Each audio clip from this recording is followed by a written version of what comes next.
சுந்தர் வந்து அதான் அவங்களுடைய வார்த்தை, அந்த படிப்போட விளைவு பாருங்க.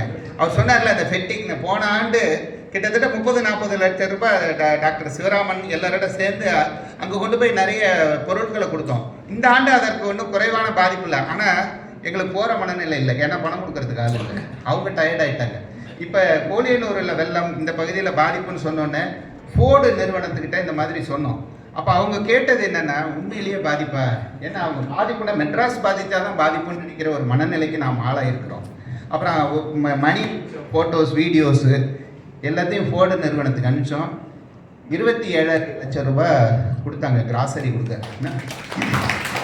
ஃபஸ்ட்டு ஃபேஸில் சாப்பாடு கொடுத்தோம், 2வது கிராசரி. அது பார்த்திங்கன்னா அந்த பையன் வந்து அபினவ் MSW படித்து சோஷியல் ஒர்க்கர்.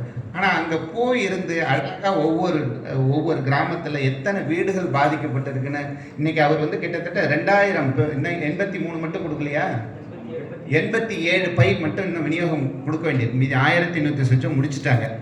இப்போ அந்த 1100 சுச்சம் பேரோட லிஸ்ட்டு கேட்டிங்கன்னா அவங்களால கொடுக்க முடியும். 1900 இந்த 1900 அவங்களால இன்னைக்கு லிஸ்ட்டு கொடுக்க முடியும்.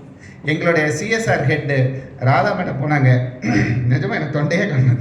அந்த இடத்துக்கு போய் அந்த ஒரு நரிக்குறவர் இனம் அவங்க வாழ்கிறது அந்த வீடு சொன்னாங்க. அந்த வீட்டோட அளவில் 4 குடும்பம் அதுக்குள்ளே இருக்குது. என்னால் இப்படி ஒரு வாழ்க்கையை கற்பனை கூட பண்ண முடியல, எப்படி வாழ்கிறாங்கன்னு தெரியல. இந்த வருஷம் முதலாவதாக அவங்களுக்கு டாய்லெட் கட்டி கொடுக்கணும், அடுத்தது வீடு கட்டுவதற்கான முயற்சி எடுக்கணும்னாங்க.